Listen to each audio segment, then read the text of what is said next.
Eram 5h15 da manhã quando o coronel bateu na porta do alojamento e gritou que era para todo mundo se levantar, porque tinha merda grande rolando no complexo do Alemão. Eu estava dormindo fazia 2 horas depois de uma operação que durou a madrugada toda na Cidade de Deus. Mas quando você é do BOPE, você não tem luxo de estar cansado. Levantei, calcei a bota, e em 10 minutos estava na sala de briefing, junto com mais 20 homens, todos com aquela cara de quem sabia que o bagulho ia ser feio. O major começou a falar, e a primeira coisa que ele disse foi pra gente esquecer tudo que ia ver na televisão depois, porque a real mesmo só quem estava ali ia saber. Tinha um informante dentro do complexo que tinha passado uma informação quente sobre uma reunião de chefões do tráfico que ia rolar naquela manhã, uma parada que podia mudar o controle da região inteira. Só que tinha um detalhe que fazia meu estômago revirar. A reunião ia ser numa casa onde tinha família, criança pequena, gente inocente que não tinha nada a ver com aquela guerra. E pior ainda, tinha a informação de que os caras tinham sequestrado 2 policiais civis que estavam investigando a rota da droga na região. Meu nome é Carlos, sou sargento do BOPE há 8 anos, e posso falar uma coisa. Já vi muita merda nessa vida, mas aquela operação no Alemão foi diferente de tudo que eu tinha vivido até então. O major mostrou a foto aérea do complexo na parede e começou a explicar que a inteligência tinha mapeado uma movimentação estranha nos últimos 3 dias. Carros entrando e saindo em horários específicos, comunicação por rádio interceptada falando de uma reunião dos chefes de várias facções que controlavam diferentes morros da região. A parada era séria porque não era só sobre território. Era sobre uma nova rota de drogas que ia passar pelo porto, uma operação que podia injetar milhões no crime organizado. E os 2 policiais civis que estavam desaparecidos há 48 horas tinham sido vistos pela última vez investigando exatamente essa rota. O coronel entrou na sala nesse momento e a temperatura baixou 5 graus. Aquele homem tinha mais de 20 anos de corporação. Tinha passado pelo Timor-Leste. Tinha visto guerra de verdade, e quando ele falava todo mundo prestava atenção. Ele foi direto ao ponto. A operação tinha autorização total da Secretaria de Segurança, mas tinha que ser cirúrgica, rápida e sem vazamento para a imprensa. A Globo e os outros canais iam saber só o que a gente quisesse que eles soubessem. Porque se aquela informação vazasse antes da hora, os bandidos iam matar os policiais sequestrados e sumir como fumaça. Ele olhou para cada um de nós e disse uma frase que até hoje ecoa na minha cabeça. Vocês não vão lá para brincar de policial. Vocês vão lá para guerra, e guerra a gente não ganha sendo bonzinho. A estratégia era complexa. 3 equipes iam entrar por pontos diferentes do complexo simultaneamente. A primeira equipe, que era a minha, ia subir pela entrada principal, simulando uma operação de rotina, fazendo barulho, chamando atenção. A segunda equipe ia entrar pela parte de trás, onde ficavam as casas mais afastadas, e a terceira ia descer pelos prédios mais altos, fazendo rapel. O objetivo da minha equipe era ser isca, atrair o fogo dos bandidos, enquanto as outras 2 localizavam a casa onde estava rolando a reunião e tentavam resgatar os policiais. Simples na teoria, um inferno na prática. O major explicou que a casa-alvo ficava numa viela estreita no meio do complexo, cercada por outras construções, com pelo menos 3 rotas de fuga mapeadas pelos traficantes. Era uma ratoeira perfeita, e se der merda, ia dar merda para todo mundo. Começaram a distribuir os equipamentos e eu peguei meu fuzil, aquele HK que já tinha me salvado tantas vezes que eu tratava ele como se fosse um membro da família. Coloquei o colete, checei as munições, testei o rádio. Ao meu lado estava o cabo Rodrigo, um moleque de 25 anos que tinha entrado no BOPE há 6 meses e ainda tinha aquele brilho no olho de quem acha que vai salvar o mundo. Eu gostava do garoto, mas já tinha visto muito policial bom morrer por causa de idealismo excessivo. Do outro lado estava o soldado Marcelo, um cara que já tinha passado por 3 operações pesadas comigo e sabia exatamente quando falar e quando ficar calado. A nossa equipe era completada pelo tenente Silva, um oficial que tinha subido na hierarquia pela competência, não por pistolão, e pelo soldado Pereira, especialista em explosivos que podia derrubar uma parede ou desarmar uma bomba com a mesma tranquilidade. O coronel chamou os líderes das 3 equipes para uma conversa reservada, e eu vi ele passar alguma informação que fez o rosto do tenente Silva ficar sério de um jeito que eu nunca tinha visto. Quando ele voltou, me chamou de lado e disse que tinha uma complicação que não tinha sido falada no briefing geral. Um dos policiais sequestrados era filho de um deputado estadual, e a pressão política para resolver aquilo estava vindo de cima, muito de cima. Isso significava que não podia dar errado de jeito nenhum, mas também significava que, se desse errado, a culpa ia sobrar para nós, os operacionais. Política é uma merda que sempre desce pro nosso colo, e aquele dia não ia ser diferente. Às 6h40 da manhã, estávamos todos equipados e prontos para sair. O sol ainda não tinha nascido completamente, mas já dava para ver a primeira claridade no horizonte. Eu olhei para cada um dos meus companheiros e pensei na mesma coisa que sempre pensava antes de uma operação pesada. Qual de nós não ia voltar para casa naquele dia? Não é pessimismo, é realismo. Em 8 anos de BOPE, eu já perdi 5 parceiros, e cada um deles acordou numa manhã como aquela, achando que ia voltar para a família no final do dia.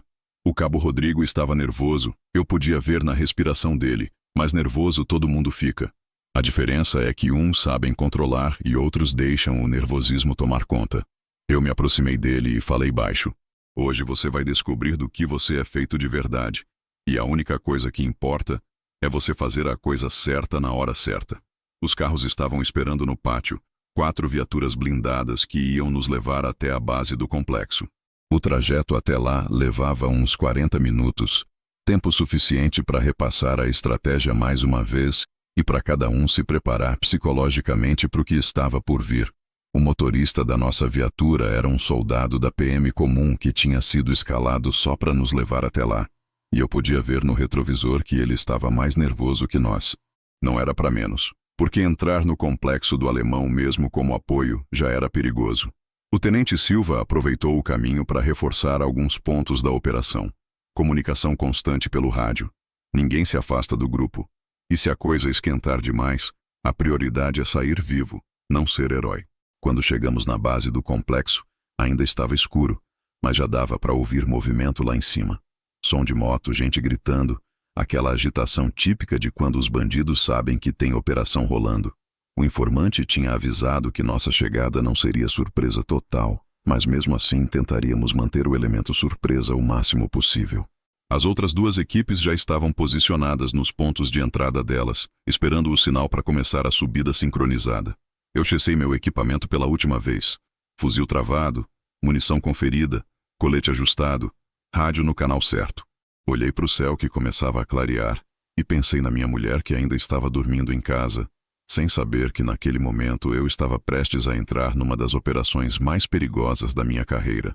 O rádio chiou e veio a voz do comando. Todas as equipes, operação autorizada, subam agora. Era a hora.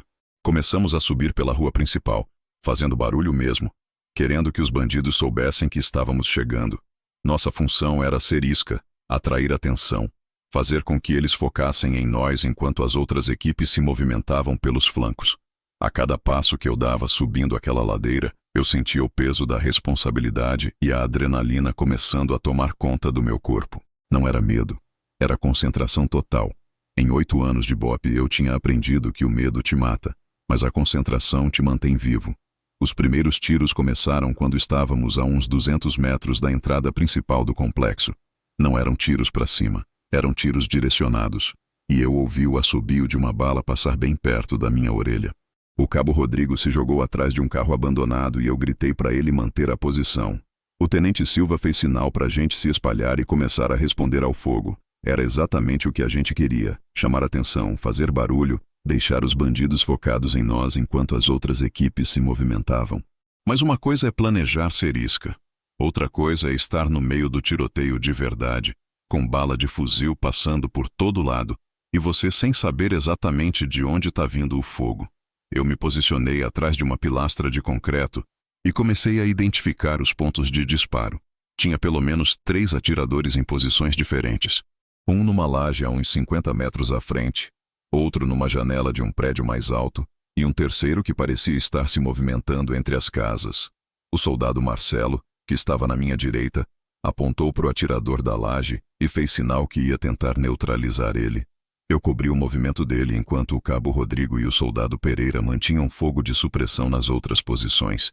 A coordenação tinha que ser perfeita, porque ali no complexo você não tem espaço para erro. Um movimento errado, uma comunicação falha, e vira estatística. O rádio chiou e veio a voz da equipe 2. Estamos em posição, identificamos movimento suspeito na casa-alvo, aguardando autorização para aproximação. Isso significava que nosso papel de isca estava funcionando. Os bandidos estavam focados em nós, disparando de várias posições. E isso dava cobertura para as outras equipes se movimentarem. O tenente Silva respondeu no rádio. Mantenham posição, continuem observando, aguardem nosso sinal. A gente precisava manter aquele circo por mais alguns minutos até as outras equipes estarem totalmente posicionadas. Nesse momento, eu ouvi um som que me gelou o sangue. Choro de criança. Vinha de uma das casas próximas à nossa posição. Provavelmente uma família que tinha ficado presa no meio do tiroteio. Isso complicava tudo, porque agora a gente tinha que ter cuidado redobrado com os tiros e, ao mesmo tempo, continuar fazendo pressão nos bandidos. O cabo Rodrigo me olhou com aquela cara de quem queria fazer alguma coisa para ajudar, mas eu balancei a cabeça. Nossa missão era específica, e por mais que doa ver gente inocente no meio, a gente não podia se dispersar. Se saíssemos da nossa função para tentar ajudar a família, poderíamos comprometer a operação toda e, no final das contas, mais gente inocente podia morrer. O soldado Marcelo conseguiu acertar o atirador da laje e o fogo diminuiu significativamente daquela posição. Mas quase imediatamente apareceram 2 novos atiradores em janelas diferentes, como se fosse um jogo de whack-a-mole. Esses caras conheciam o terreno melhor que ninguém, tinham rotas de fuga planejadas, posições alternativas e, ainda por cima, conheciam cada beco, cada escada, cada esconderijo do complexo. A gente estava lutando na casa deles, com as regras deles, e isso sempre deixa qualquer operação mais complicada. O soldado Pereira, que estava com o equipamento de explosivos, recebeu ordem pelo rádio para se preparar para uma possível detonação controlada na casa-alvo. Isso significava que a equipe 2 tinha identificado que ia precisar de uma entrada forçada, provavelmente porque a porta principal estava bloqueada ou tinha armadilha. Ele começou a preparar as cargas enquanto mantinha cobertura. Um trabalho que exigia concentração total. Uma carga mal calculada podia derrubar a casa inteira, e se tivesse refém lá dentro, viraria tragédia. Foi quando o rádio trouxe uma informação que mudou tudo. Equipe 3 reporta movimento de fuga pela Rota Leste. Possível transferência de reféns. Porra. Os bandidos tinham percebido que era uma operação coordenada e estavam tentando mover os policiais sequestrados para outro local. Se eles conseguissem tirar os reféns do complexo, ia ser quase impossível rastreá-los depois. O tenente Silva tomou uma decisão rápida. Aumentar a pressão na nossa posição para forçar mais bandidos a virem nos enfrentar, dando cobertura para a equipe 3 interceptar a fuga. Começamos a avançar pela rua principal, não mais apenas mantendo posição, mas realmente subindo em direção ao centro do complexo. O fogo ficou mais intenso, mais próximo, mais perigoso. Eu podia sentir o calor dos tiros passando perto, podia ouvir o barulho das balas batendo no concreto ao meu redor. O cabo Rodrigo estava se comportando bem para um novato, seguindo ordens, mantendo posição, não entrando em pânico. Mas eu via nos olhos dele que aquela era a primeira vez que ele estava numa situação de tiroteio real, prolongado, onde a coisa não se resolve em 5 minutos. Avançamos mais uns 100 metros e chegamos numa área mais aberta, uma espécie de pracinha no meio do complexo.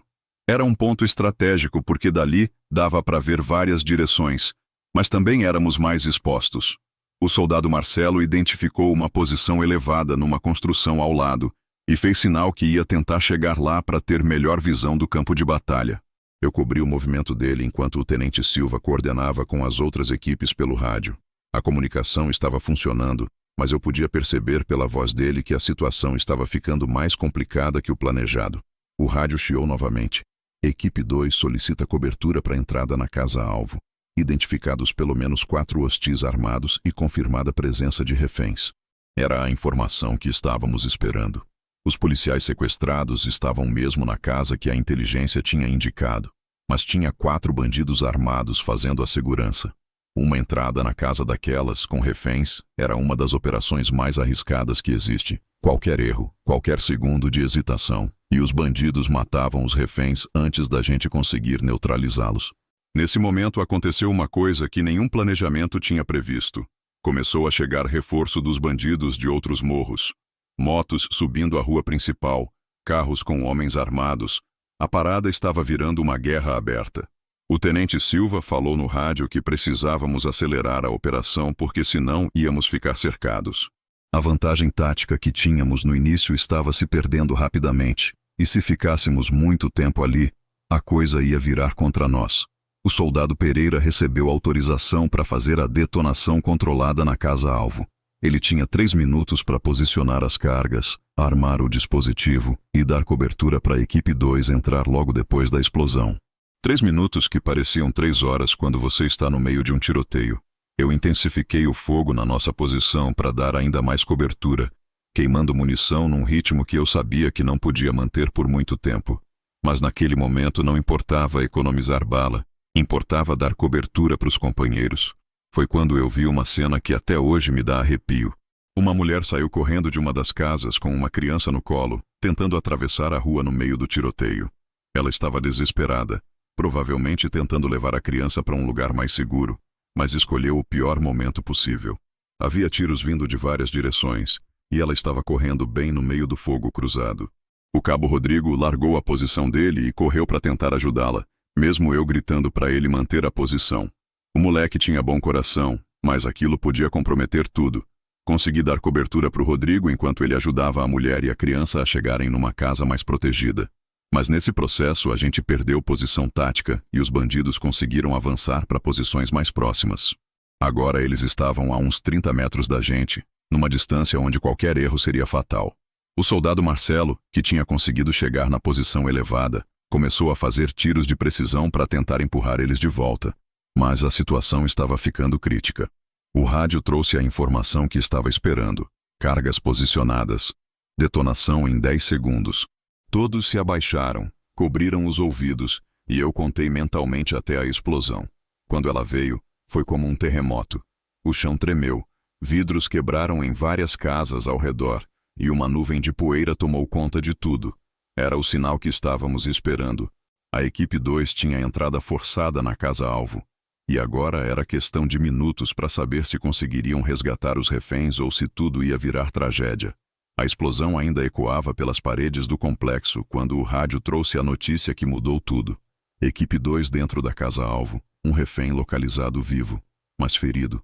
Segundo refém não localizado, 4 hostis neutralizados. Porra! Um dos policiais sequestrados não estava na casa. Isso significava que, ou ele tinha sido movido antes da nossa chegada, ou estava morto em algum lugar que a gente ainda não tinha encontrado. O tenente Silva imediatamente mudou a estratégia. A gente precisava manter a pressão na nossa posição, enquanto a equipe 2 fazia busca completa na casa e a equipe 3 varria as possíveis rotas de fuga. Foi nesse momento que o cabo Rodrigo levou um tiro.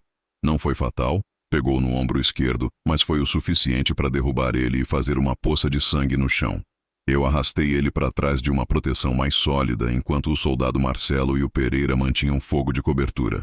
O garoto estava consciente, mas pálido, e eu podia ver nos olhos dele que a realidade da guerra tinha chegado de uma forma que ele não esperava. Não é como nos filmes, onde o cara leva um tiro e continua correndo.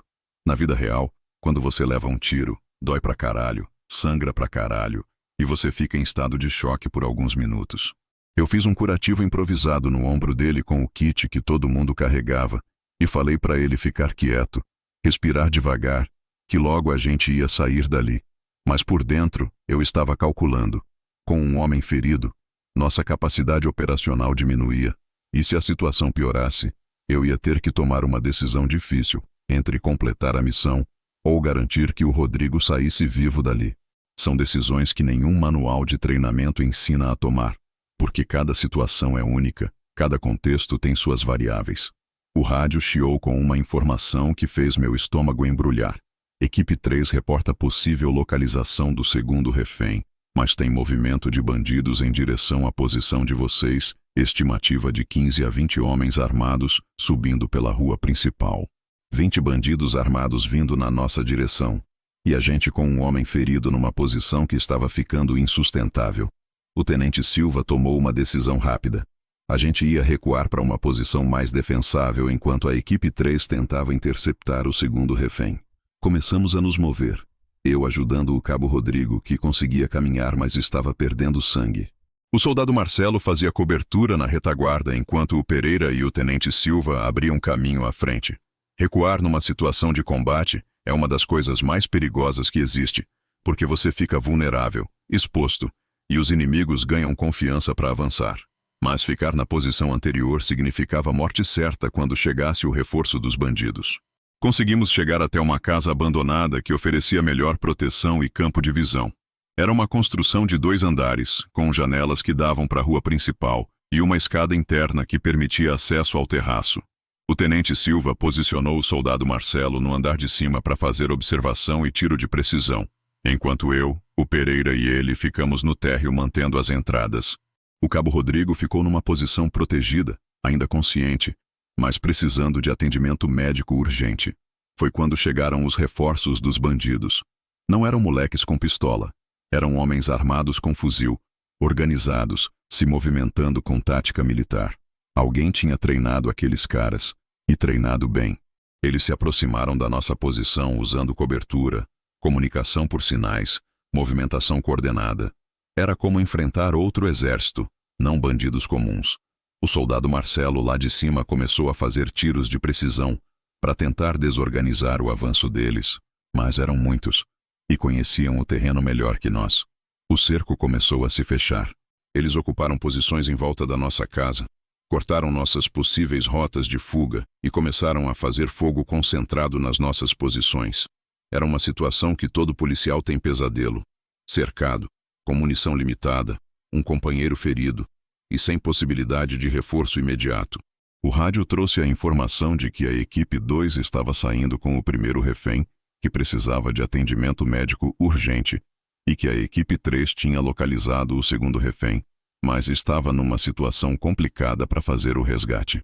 Nesse momento, o tenente Silva tomou uma decisão que mostrou por que ele tinha chegado ao posto que tinha.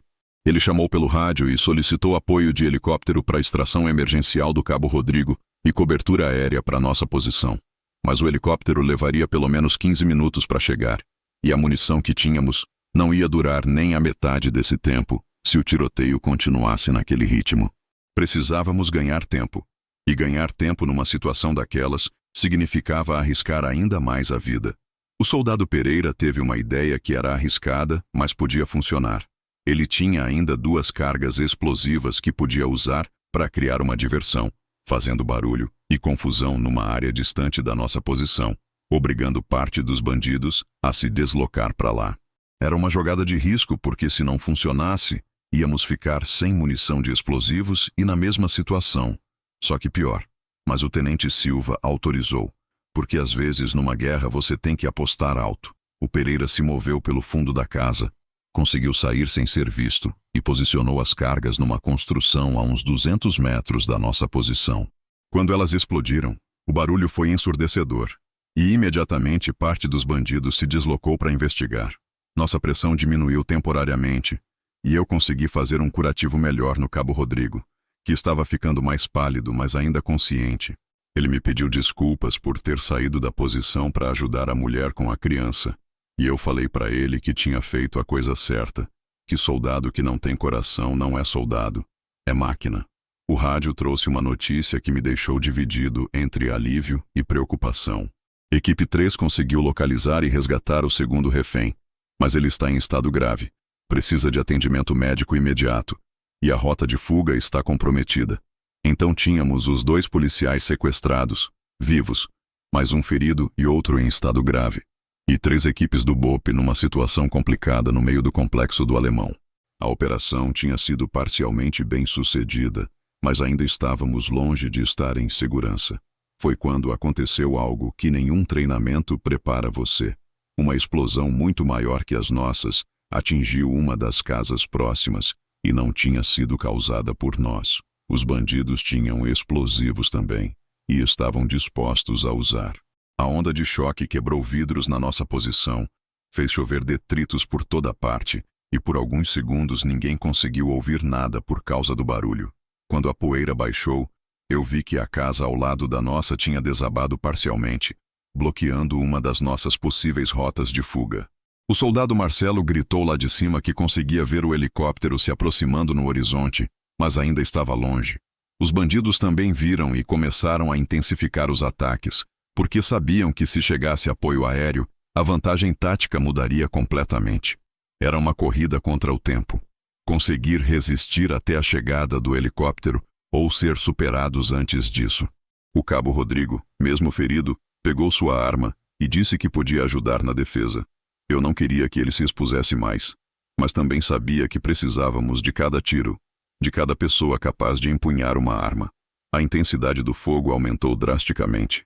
Eles estavam usando tudo que tinham: fuzis, granadas, morteiros improvisados.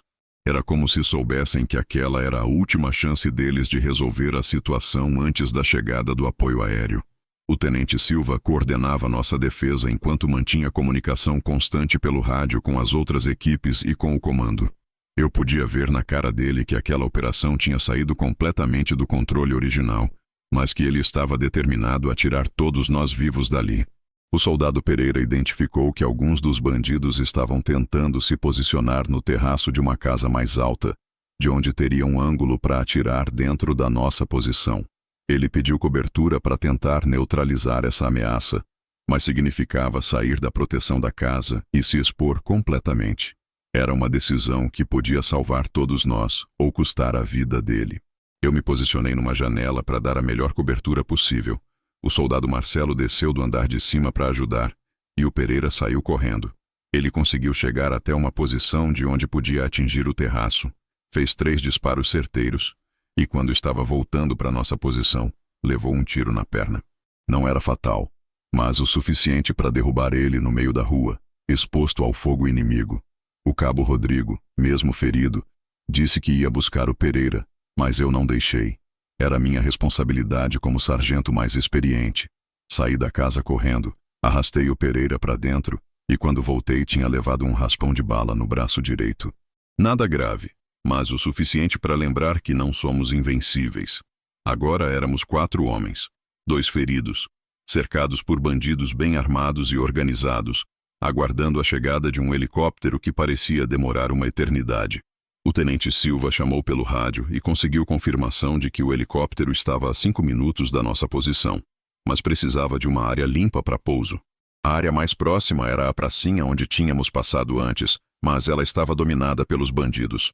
Íamos ter que reconquistar aquela posição, feridos, com pouca munição, contra um inimigo numericamente superior.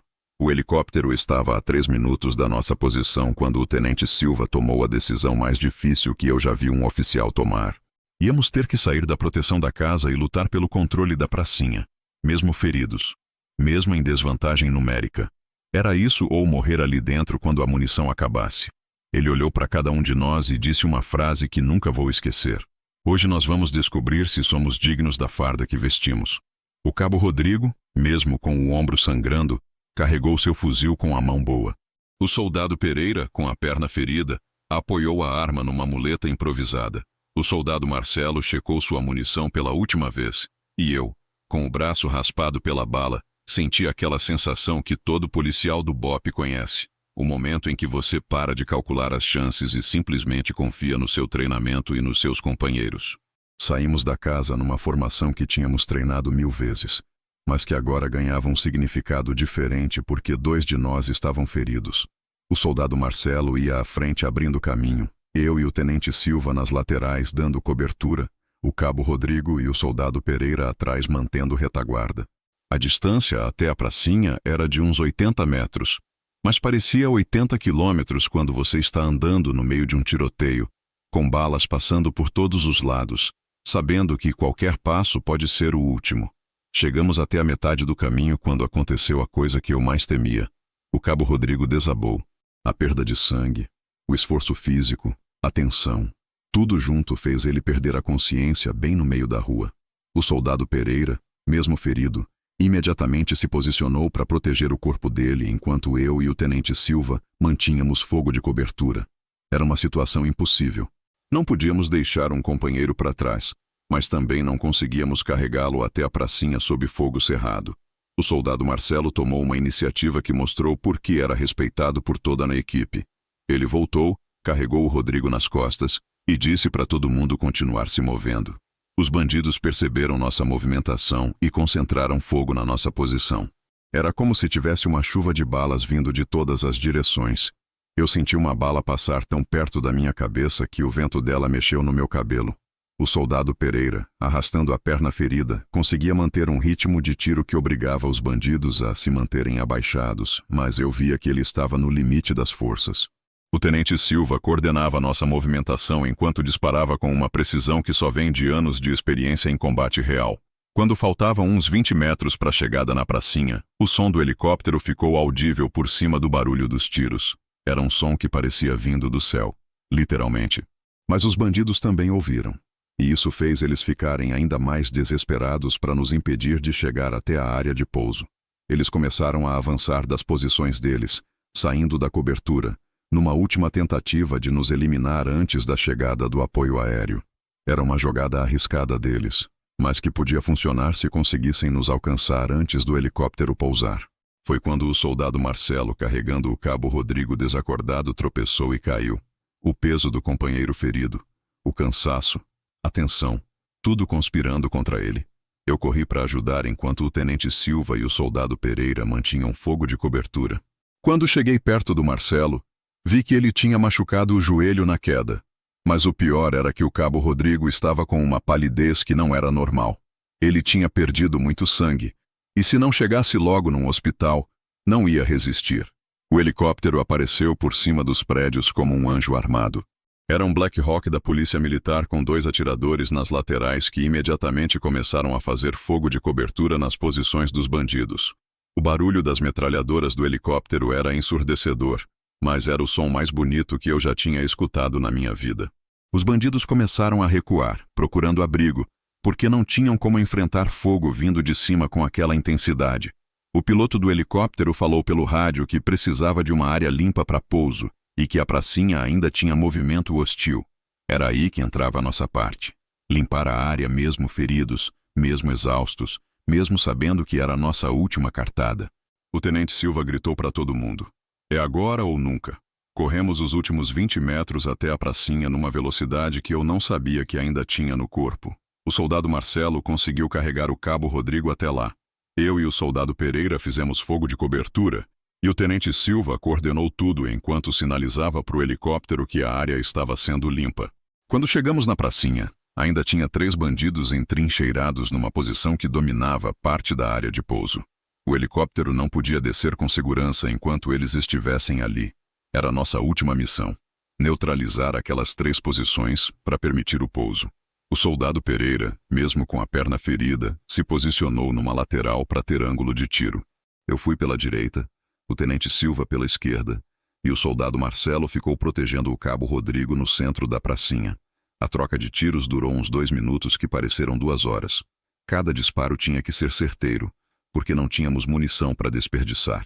Consegui neutralizar um dos bandidos, o tenente Silva eliminou o outro, e o soldado Pereira, numa demonstração de pontaria que vou lembrar pro resto da vida, acertou o terceiro mesmo apoiado numa muleta improvisada. A pracinha estava limpa, o helicóptero podia descer, e pela primeira vez em horas eu senti que talvez a gente saísse vivo daquela operação.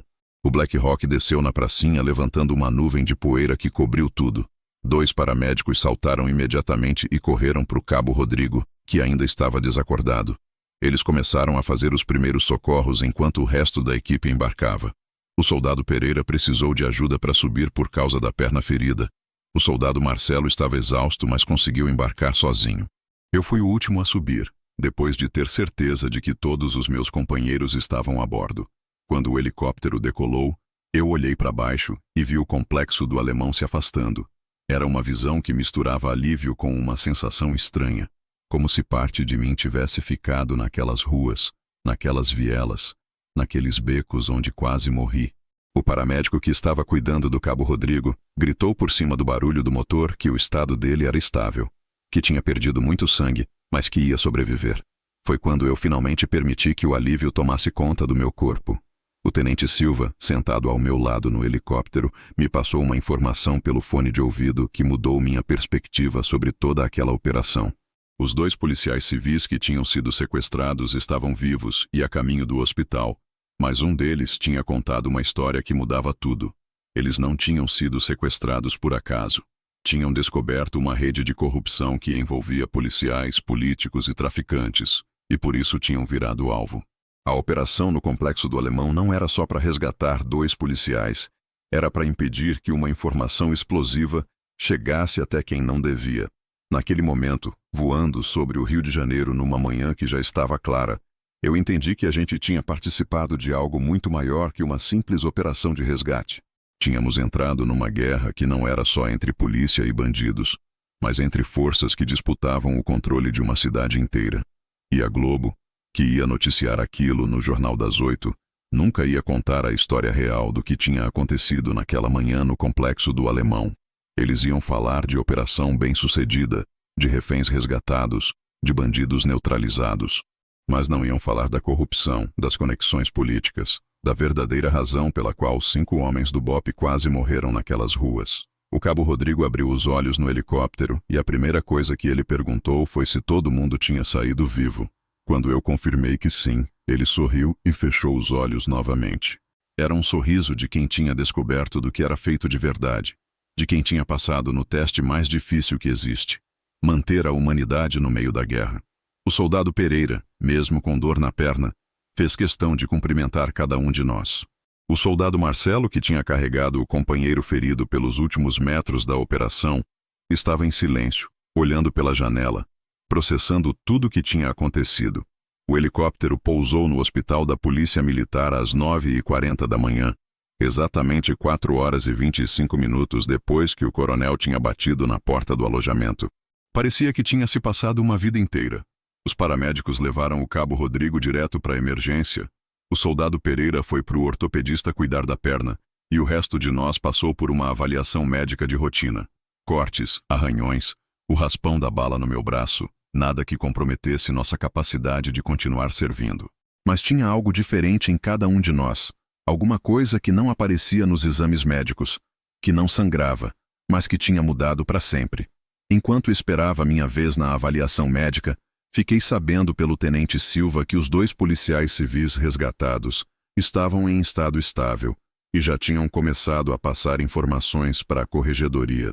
A história que eles contaram confirmava o que o tenente tinha me falado no helicóptero. Eles tinham descoberto uma operação de lavagem de dinheiro do tráfico que envolvia empresas de fachada, contratos públicos superfaturados e policiais que facilitavam o transporte de drogas pelo porto. Quando começaram a investigar mais fundo, viraram alvo. O sequestro foi uma tentativa de descobrir quanto eles sabiam e quem mais estava envolvido na investigação. Por volta do meio-dia, quando todos já tinham sido atendidos medicamente, fomos chamados para um debriefing no quartel-general. Era uma reunião que acontecia sempre depois de operações complexas, onde a gente relatava tudo o que tinha acontecido, identificava erros, sucessos, pontos a melhorar. Mas dessa vez tinha algo diferente no ar. Tinham pessoas na sala que eu nunca tinha visto antes. Civis vestindo terno, gente da corregedoria, gente do Ministério Público. Era óbvio que aquela operação tinha ramificações que iam muito além do que a gente imaginava. O coronel começou a reunião parabenizando a equipe pelo sucesso da operação. Os 2 reféns resgatados, nenhum policial morto, objetivos cumpridos. Mas depois ele mudou o tom e falou uma coisa que me deixou com um gelo na barriga. As informações obtidas durante a operação eram classificadas como ultra-secretas, e qualquer vazamento seria tratado como traição. Olhei para os meus companheiros e vi a mesma preocupação nos olhos deles. Éramos soldados, não políticos, mas de repente tínhamos virado peças num jogo muito maior e mais perigoso. Um dos civis se apresentou como procurador federal e explicou que a operação no Complexo do Alemão tinha revelado conexões entre o crime organizado e estruturas do poder público que iam muito além do que qualquer um imaginava. Os policiais sequestrados tinham documentos, gravações, evidências de corrupção que podiam derrubar deputados, desembargadores, empresários e até mesmo alguns oficiais de alta patente da própria polícia. Por isso, nossa operação tinha se tornado questão de segurança nacional, e todos nós estávamos automaticamente incluídos no programa de proteção. Programa de proteção significava que nossas vidas tinham mudado completamente. Não podíamos mais falar sobre a operação com ninguém, nem mesmo com nossas famílias. Seríamos transferidos para outras unidades, outros estados se fosse necessário. Nossa identidade como participantes daquela operação seria apagada dos registros oficiais. Oficialmente, nunca tínhamos estado no complexo do Alemão naquela manhã. Era como se 4 horas da nossa vida tivessem sido deletadas da história. Mas ao mesmo tempo, tinham mudado tudo o que viria depois. Saí da reunião com uma sensação de vazio que não sabia explicar. Tinha entrado naquela operação como um policial fazendo seu trabalho, resgatando colegas sequestrados, lutando contra bandidos. Mas tinha saído como alguém que sabia demais sobre coisas que não deveria saber, que tinha visto conexões que não deveria ter visto, que tinha se tornado perigoso para pessoas muito poderosas. O cabo Rodrigo, que tinha recebido alta médica no final da tarde, me procurou no corredor e fez uma pergunta que resumia o que todos estávamos sentindo. A gente fez a coisa certa? Eu olhei para aquele moleque de 25 anos que tinha arriscado a vida para salvar uma mulher e uma criança no meio de um tiroteio, que tinha lutado mesmo ferido, que tinha mostrado que tinha coração e coragem na medida certa, e falei: a gente sempre fez a coisa certa. O que os outros fazem com a informação que a gente conseguiu não é responsabilidade nossa. A gente é polícia, não político. Nossa obrigação é proteger quem precisa de proteção e prender quem precisa ser preso. O resto é com quem ganha para decidir essas coisas. Mas por dentro, eu sabia que não era tão simples assim. A gente tinha descoberto que a guerra nas ruas do Rio de Janeiro era só a ponta do iceberg de uma guerra muito maior, travada em gabinetes, em salas de reunião, em lugares onde homens de terno decidiam quem vivia e quem morria sem nunca sujar as mãos. E a gente, que arriscava a vida todos os dias achando que estava protegendo a sociedade, às vezes estava só protegendo os interesses de quem sabia jogar melhor aquele jogo sujo. 2 semanas depois da operação, eu estava assistindo o Jornal Nacional quando passou uma matéria sobre a prisão de uma quadrilha especializada em lavagem de dinheiro do tráfico. Reconheci alguns nomes, algumas empresas, algumas conexões que tinham surgido durante nossa operação. Mas a matéria não falava nada sobre o complexo do Alemão, nada sobre o sequestro dos policiais, nada sobre nossa operação. Era como se aquela manhã nunca tivesse existido. A Globo estava contando uma versão editada da verdade, uma versão que não comprometia ninguém importante, que não revelava as conexões reais. O cabo Rodrigo foi transferido para uma unidade no interior de Minas Gerais. O soldado Pereira pediu transferência para o Amazonas. O soldado Marcelo conseguiu uma vaga num curso de especialização em Brasília. Cada um para um canto diferente do país. Cada um carregando uma parte daquela história que nunca poderia ser contada completamente. O tenente Silva foi promovido a capitão e transferido para coordenar operações especiais em outro estado. E eu fiquei no Rio, mas numa função administrativa, longe das operações de rua. 6 meses depois, um dos policiais civis que a gente tinha resgatado apareceu morto num acidente de carro na Barra da Tijuca. Acidente, segundo a versão oficial. Mas eu conhecia aquelas estradas, conhecia aquelas curvas, e sabia que policial com mais de 15 anos de experiência não morre em acidente de carro numa reta de madrugada. O outro policial civil foi transferido para trabalhar numa delegacia de cidade pequena no interior do estado, onde passou a investigar furto de galinha e briga de vizinho.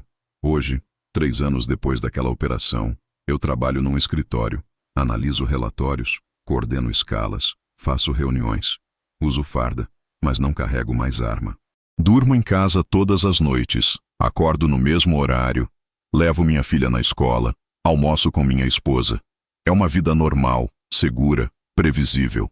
Mas todas as noites, antes de dormir, eu penso naquela manhã no complexo do Alemão, naqueles tiros, naquele sangue, naquela sensação de estar vivendo no limite entre a vida e a morte. Às vezes eu me pergunto se valeu a pena. Se aquelas 4 horas mudaram alguma coisa de verdade. Se salvamos alguém que precisava ser salvo. Se impedimos algo que precisava ser impedido. A resposta é complicada, porque depende de como você mede o sucesso. Salvamos 2 policiais civis, isso é fato. Desmontamos uma rede de corrupção, isso também é fato. Mas a corrupção continua, só mudou de endereço. O tráfico continua, só mudou de comando. A guerra continua, só mudou de cenário. O que eu sei é que naquela manhã, 5 homens do BOPE subiram um morro dispostos a dar a vida pelos colegas. Descemos feridos, mas inteiros. Descemos sabendo que tínhamos feito nosso trabalho da melhor forma possível, nas circunstâncias que nos foram apresentadas. E isso, para mim, tem que valer alguma coisa. Porque, no final das contas, a única coisa que a gente controla de verdade é como a gente se comporta quando tudo vai pro inferno. A Globo nunca mostrou a verdade sobre aquela operação. Nunca mostrou a corrupção que descobrimos. Nunca mostrou as conexões que desmontamos. Nunca mostrou o preço que pagamos para manter essa cidade funcionando. Eles mostraram o que era conveniente mostrar, esconderam o que era perigoso revelar. E talvez seja melhor assim. Talvez a população não esteja preparada para saber que a guerra nas ruas é só reflexo de uma guerra muito maior, travada por pessoas que ela nunca vai ver, em lugares que ela nunca vai conhecer. Eu não guardo rancor. Fiz meu trabalho, cumpri minha missão, honrei minha farda. Os outros que façam suas escolhas e prestem contas com quem tem que prestar. Eu durmo de consciência tranquila, porque sei que quando foi preciso, eu estava lá. Quando meus companheiros precisaram, eu estava lá. Quando 2 policiais civis precisaram ser salvos, eu estava lá. E isso, para um policial, tem que ser o suficiente. Hoje eu respiro, e hoje eu vivo. Porque tive a sorte de sair vivo de uma guerra que continua. Silenciosa, invisível, mas real. Uma guerra que a televisão não mostra, que os jornais não contam, que os políticos não assumem, mas que homens como nós lutam todos os dias, nas ruas, nos morros, nos becos escuros desta cidade que teima em sobreviver apesar de tudo.